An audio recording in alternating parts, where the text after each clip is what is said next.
What is up YouTube, KM888 here, and this time I'm here back again with another Traptrix video.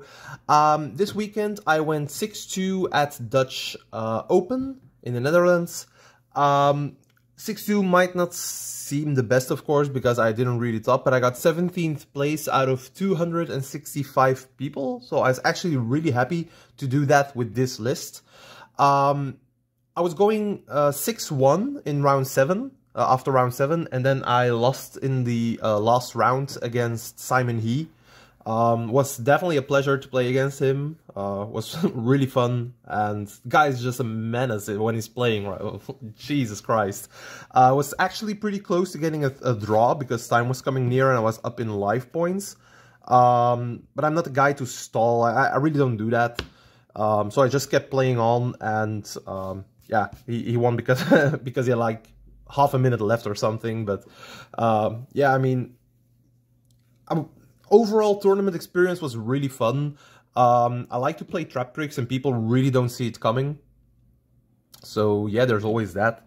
The deck profile of this is already on my channel. It's like a 2-3 minute video, so if you're just interested in the small deck profile, just go there. It's just the cards and you'll be happy with it.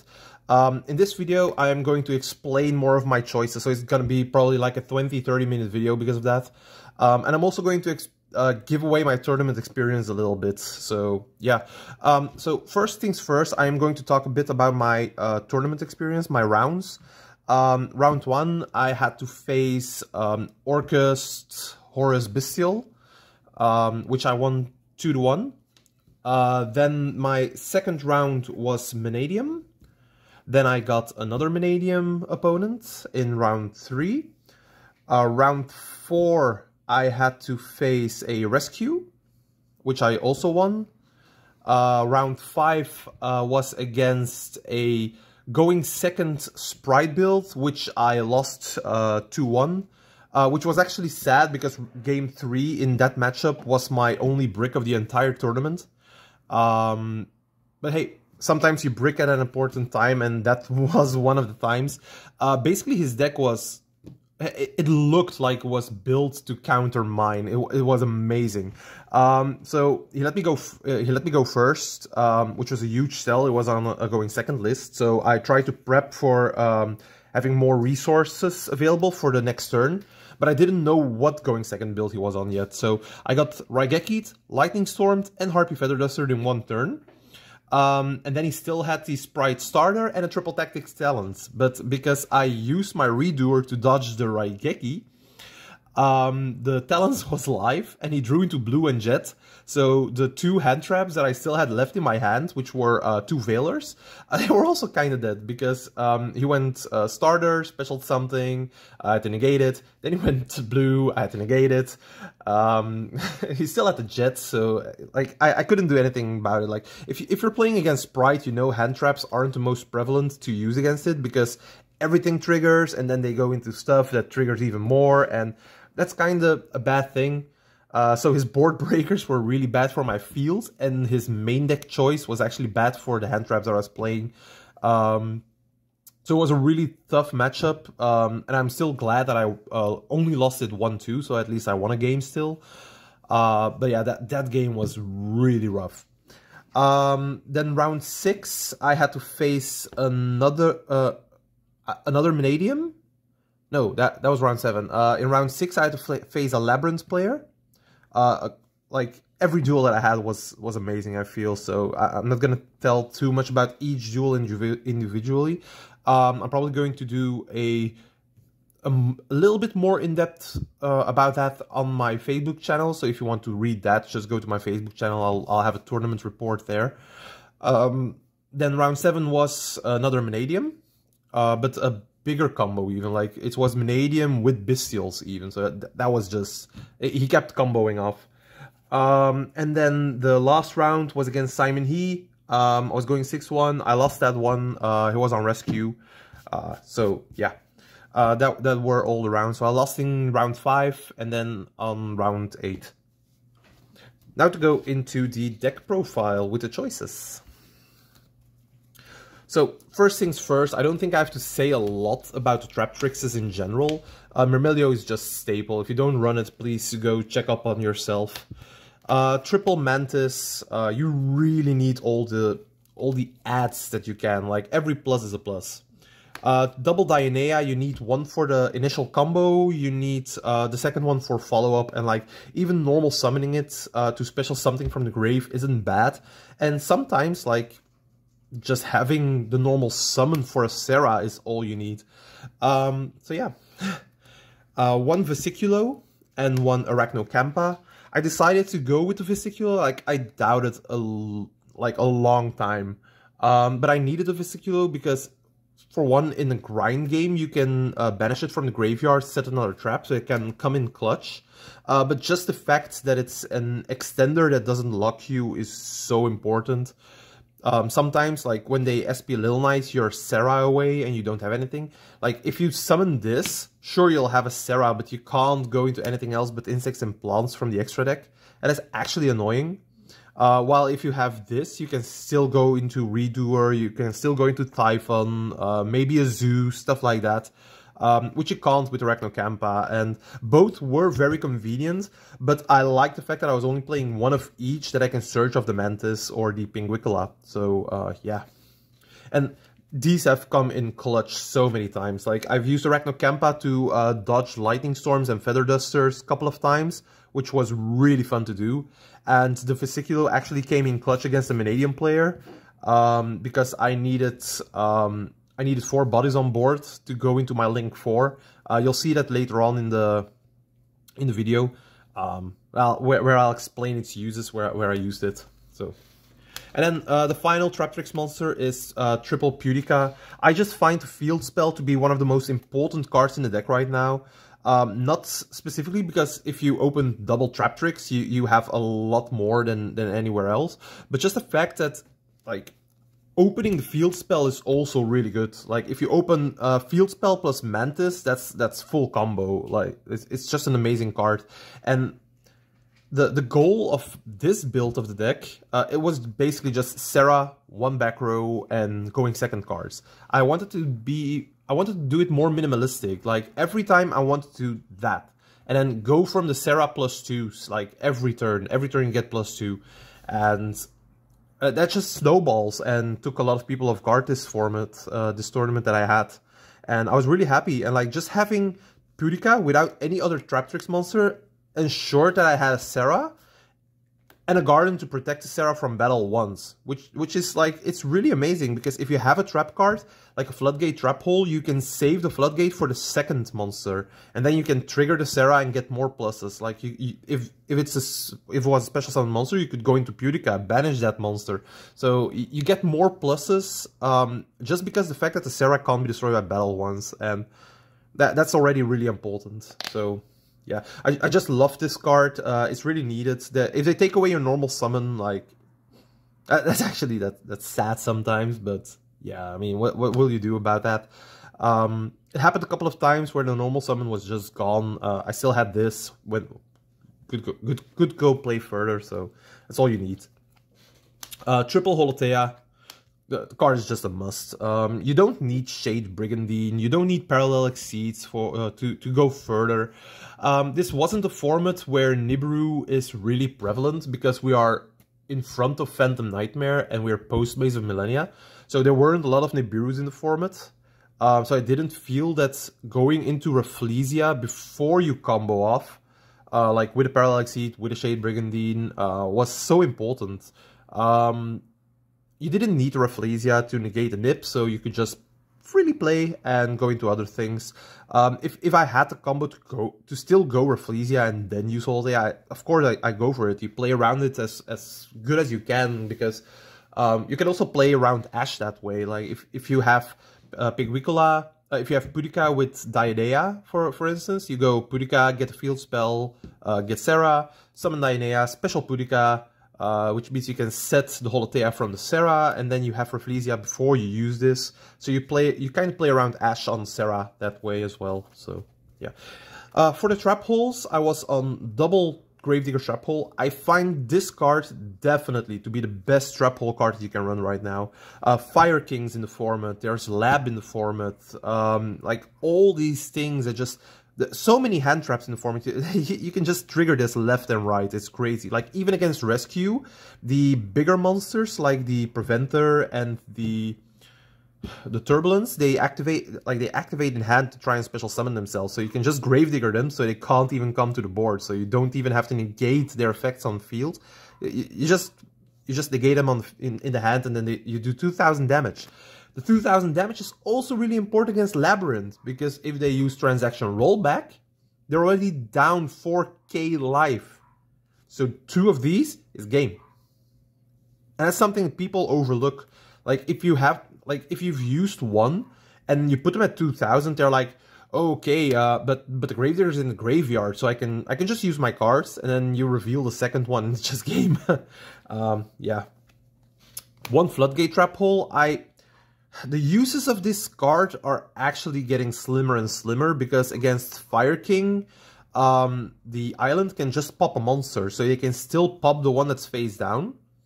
Against Rescue, when they summon a monster and you use Floodgate, they can just go Emergency and then they summon something else, send that. So the Floodgate just misses. But against a lot of decks, the card is still good, like Book of Mooning of Fenrir. When they go with Sprite, when they use the Angler, summon 2 beavers, you can just Floodgate a double beaver, which, like, that's definitely not bad.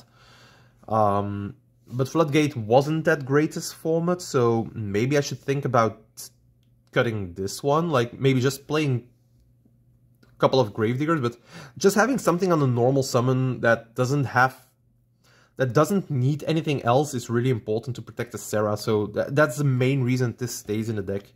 And then one Traptrix Trap Hole Nightmare. I put this back in last minute as a 41st card. Because in testing, I often came short something. Like, I came short of a Trap Hole to Search of the Serra, so like having nothing left in deck. Or in some situations where I just needed it to serve as an Imperm, to serve as an Effect Veiler from the Rafflesia. Like, sometimes you just don't want to trigger the Rafflesia on the summon with a Floodgate Trap Hole. And if you've already set the Floodgate Trap Hole, the Rafflesia can only use Gravediggers, which... like, sometimes that's just not enough, and I put it back in for that sole reason, but I only used the Traptrix Trap Hole Nightmare once, which, like, it's crazy. I only used it once during an entire tournament. I always went into the Gravediggers, always went into the Floodgates, and, like, this only came up once, and I still lost that game even, so I don't know if I remain playing it, but I might swap it up for another kind of Trap Hole. I don't really know which one yet, but, I mean, format's gonna change anyway, so, yeah, does that matter then? And that was it for all the Traptrix cards. As I said before, I'm not playing Parallel Exceed, I'm not playing Shade Brigandine as extenders. I just felt that I wanted to be more minimalistic, so just having the board of Serra, 1 trap, and going second cards was what I was going for, and... Parallel Exceed, Shade Brigandine, they just all play into Evenly more, they play into Super Poly more, and I just didn't want to lose against the same old cards like everybody else does, and that's just sad. Sometimes they also clog in your hand, like if you already use an Imperm going second against something because you had to, and then you have a Shade Brigandine, like it's stuck in your hand. What are you going to do with the Shade Brigandine? Ditch it from the Holothea? Sure. But what I also don't like to do is ditch Imperm from Holothea, because what are you going to special summon from the Serra? Like Dionea? You can't get back the Imperm. So if you want to trigger the Serra at that point, you already have to go Myrmelio, use it on nothing, and it's just not as great as other plays. Like ditching the Shade Brigandine, it just seems so subpar. So I just didn't go for that. No Shade Brigandine, no Parallel Exceed. I've had so many games in the past where I see the Parallel Exceed, but either my Traptrix monster gets removed from the field, or I just don't see a Traptrix monster. And then the Parallel is another dead card, which you can't use, and it just makes your hand even more unplayable. And I rather went with things like the Fenrir, so you can special summon it, at least have another Surge, maybe have some fodder for your Super Poly, like a free discard. And things like that actually made the deck more playable, like made sure that I didn't brick as much. And like an eighth round tournament, and I went 2-1 in every game, or 1-2 when I lost. Bar the last game against Simon He, because time just took so long. But yeah, so that's like 21, that's 23 games. Like 23 games, I only bricked once, which is actually really good. I feel like that's 1 in 25. That's great. That's like 4% brick chance in the tournament. I like those odds. So yeah, Triple Prosperity.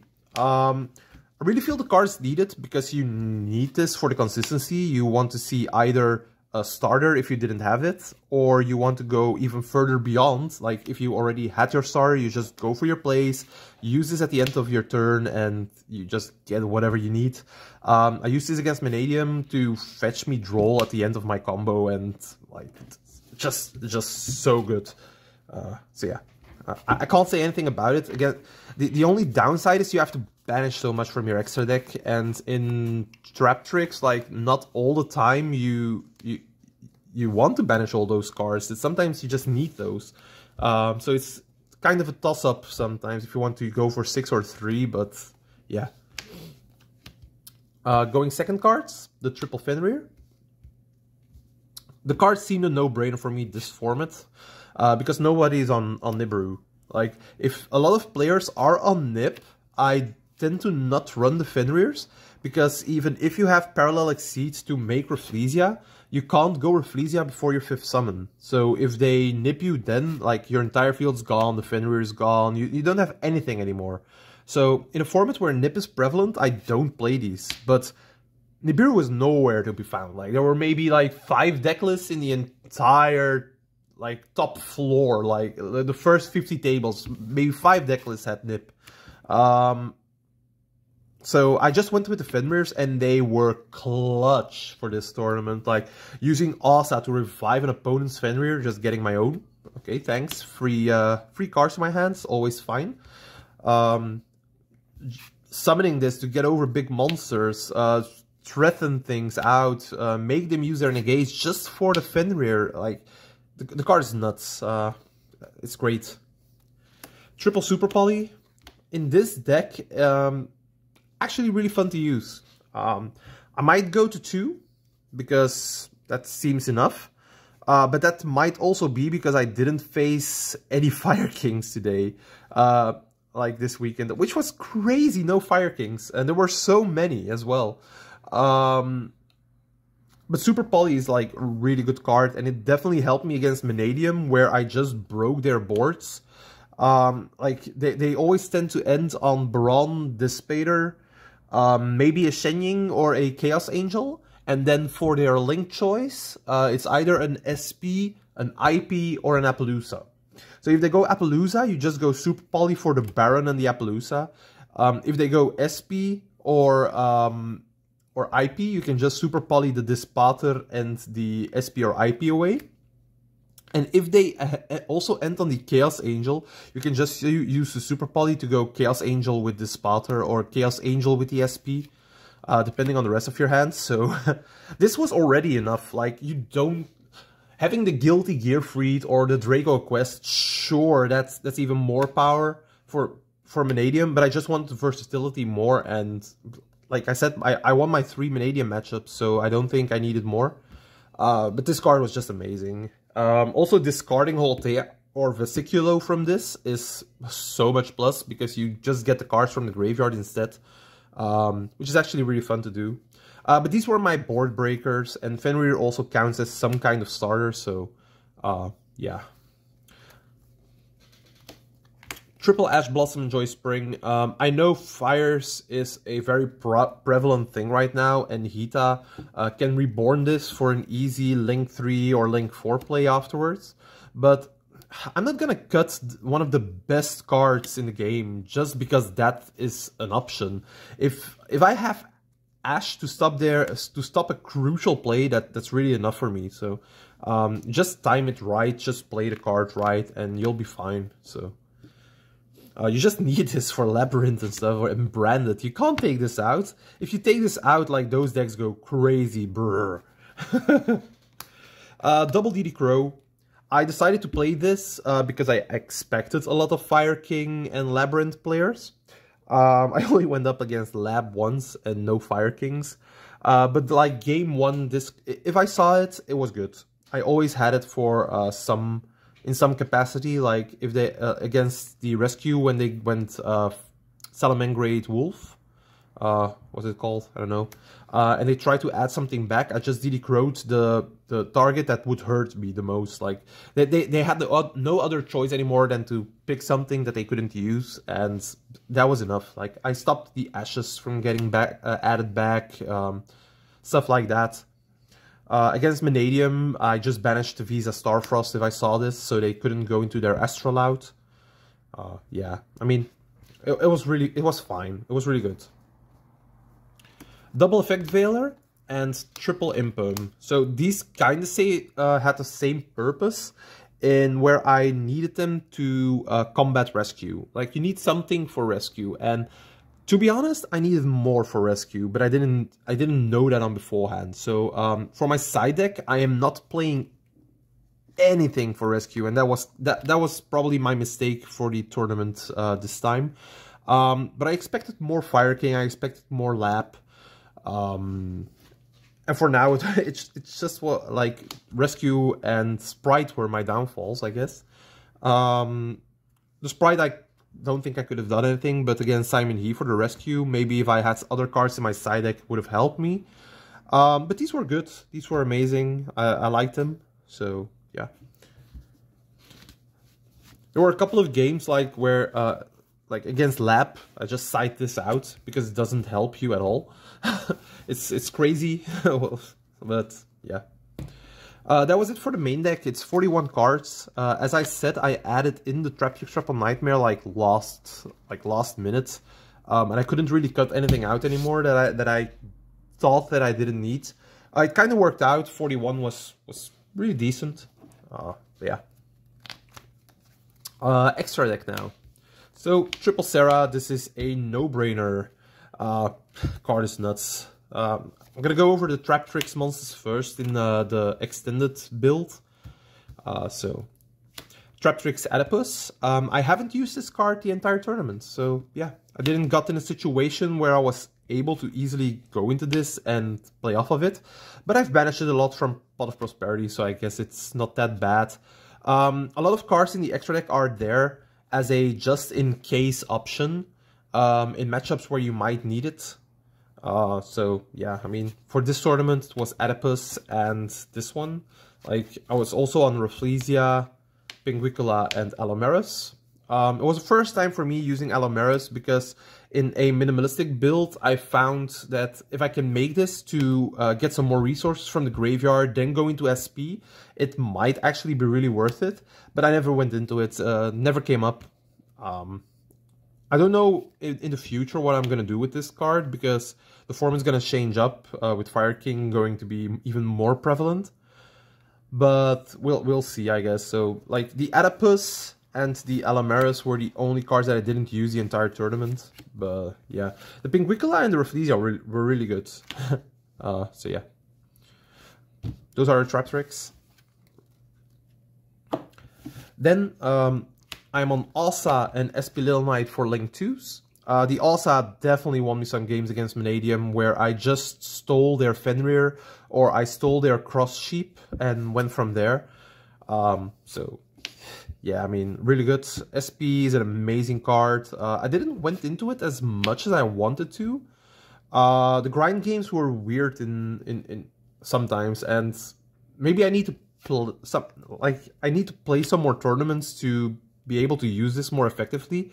But since I don't play that much anymore, sometimes it's awkward for me to play and to find out what I need to do the most optimal plays. Like, I know my deck for like 90-95%, but I still have some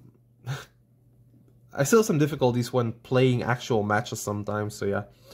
And then my last link monster is Borreload Dragon, and I might have to say a couple of things about this. The reason I wanted a link 4 in the deck is because this deck really hates big monsters. You can't get over them quite easily, and you need stuff like removal to get rid of them, and it's really hard to get that. So I wanted to go for a link 4 that can out big monsters, and I had to choose between the obvious three, like Borreload, Boral Sword, and Access Code Talker. Now I could have went Access Code Talker like everybody, but I like my link monsters. I only have Earths, and then the SP is a Dark. Like that's it. I don't have anything else. So at most I got 2 pops out of an Access Code Talker. And that's not even calculating the fact that Access Code, as soon as it's summoned, you use its effect, gain the attack. They can just target it with stuff, and the Access Code is gone. Same for Boral Sword. If you summon it, the card can't destroy in battle, but it can be targeted. It can be removed. It's really problematic to actually get over monsters sometimes, and not face any removal before you get to the battle. And Borreload has that a little bit less, because the first line on Borreload Dragon says, neither player can target this card with monster effects. And that's already really good, because that means if you summon it, like, they can't remove it with things like a Pancratops, for instance, or they can't target it with, like, it's so important to not be able to be targeted by at least one of the things. Like, they can't use SP Little Knight to get rid of a Borreload. It's that was important. And then the second effect, you can target one fated monster in the field, loses 500 attack and defense, and they cannot respond to that effect at all. So the thing that happens against a Vanadium player, for instance, is he had a lot of negates, and time was closing in. Like, he had Counter Trap from Vanadium, he had the Baron on field, he had an... what else did he have? He had the Dispater, and something else. I don't remember anymore. I think it was an SP. And I had to try and either lure out some negates, or just build up a board of small monsters, which seemed non-threatening at first. So the thing that I did was, I just went Serra, I used Holotea in the grave to summon something back, stuff like that. And I didn't really trigger the monsters on my fields for him to negate. And because I still had a lot of cards in my hand, he didn't feel rushed to use his negates. And I got Fascicula on board, stuff like that. And eventually I got 4 monsters on board, and I was just like, okay, make Borreload Dragon, battle phase. In the battle phase, use this effect, put something at -500, attack over it, and I was that's like, that was damage. And with time closing in, it's just a win instead of a draw. And like, all those negates are really, really good, but if you can't target this, well, what are you going to do then? So yeah, the Borreload actually came in clutch. But yeah, I was happy with that. It was actually really good in certain scenarios during this weekend. I don't know if I would go for Borreload again in the future, but I might. And then for leftover exceeds, we have the Time Thief Redoer. Card was nuts the entire day. Just summon it and then keep putting stuff under it. It'll return. You can make Zeus then. Like, I've had a couple of draws from this as well, so yeah, really, really good. And then Typhon and Zeus, I still think these are mandatory in the deck. I've used both of these a couple of times. But they are mostly in here to get you out of a pinch situation. So I don't really know how convenient they are instead of things like an Exiton, where I can just make it and blow up the board either way. But I think that's just matchup specifics, and these are the most generic ways to get rid of good stuff. So I wouldn't really run these any other way. And then the final two cards are, of course, the Super Poly targets. Don't have to say anything about those. Maybe just the Mud Dragon. The fact that you can change this attribute is so amazing. Against Fire King, you can make this a fire, and they can't target their own fire monsters anymore, which is kind of fun. I used this 2 times to make him Earth, so they couldn't target any of my cards, which was funny. Yeah. And then for the side deck, I'm guessing the most important part for this tournament, of course, it changes up every time. Draw and Lock, I expected Vanadium, but I didn't want to main deck it this format. Next form is probably just gonna come in the main deck. Like, next form is like Fire King everywhere. So yeah. Triple Skullmeister, actually the MVP of my side deck, I think. I've used this so many times where if I didn't have this, like I would have lost, I guess. Even against like Labyrinth, their big welcome in the grave, like the grave effect, just negated it. It's really important, yeah. I love this card actually now, and it's also a level 4. So in a dire situation, you can just normal summon this. It's 1700, so you can get over a over an SP Little Knight. I mean, why not? Double Ghost Bell. I've cited them in quite a lot, but I haven't seen them at all. Like, yeah, just haven't seen Ghost Bell in the weekend. But I wouldn't cut them out. Like, they are too important. Dino Wrestler Pancratops card was good every time that I cited it in. A couple of times that I saw it, it just did a job. It did its job. So yeah. Triple Cosmic Cyclone. I really didn't cite them in this form this time, I think. Against the Lab player, I cited them in. And they came in clutch because he used a Stovey Torby effect to set Big Welcome in my turn. And in the end phase, I just Cosmic Cycloned him, keeping this in hand. So that was important. But other than that, I haven't seen Cosmic Cyclone at all. It's mostly in there for some matchups, and if you don't see those matchups, like, what are you going to do? And then the final 2 cards were the Triple Tactics Talons. These were actually the worst cards in the entire deck. I cited them in every time that I went second, because I was like, okay, he's definitely going to use monster effects, but then they still didn't came in handy. I wish these were 2 cards that were good against Rescue, and then maybe something from here. I don't really know which one to cut, but maybe I would cut one more card so I could just add in like 2 Evenlies and a Harvey's Feather Duster or something, or 3 Evenlies. I don't like Evenly this format, but I guess it's good against Rescue, and if it's in there for just Rescue, then it's actually decent enough. So yeah. Anyway, that was my entire deck profile. I hope you guys liked the explanations that I gave and my choices. And as I said before, my smaller deck profile is also on my channel. So if you want to check that out, because it's faster, then definitely go ahead.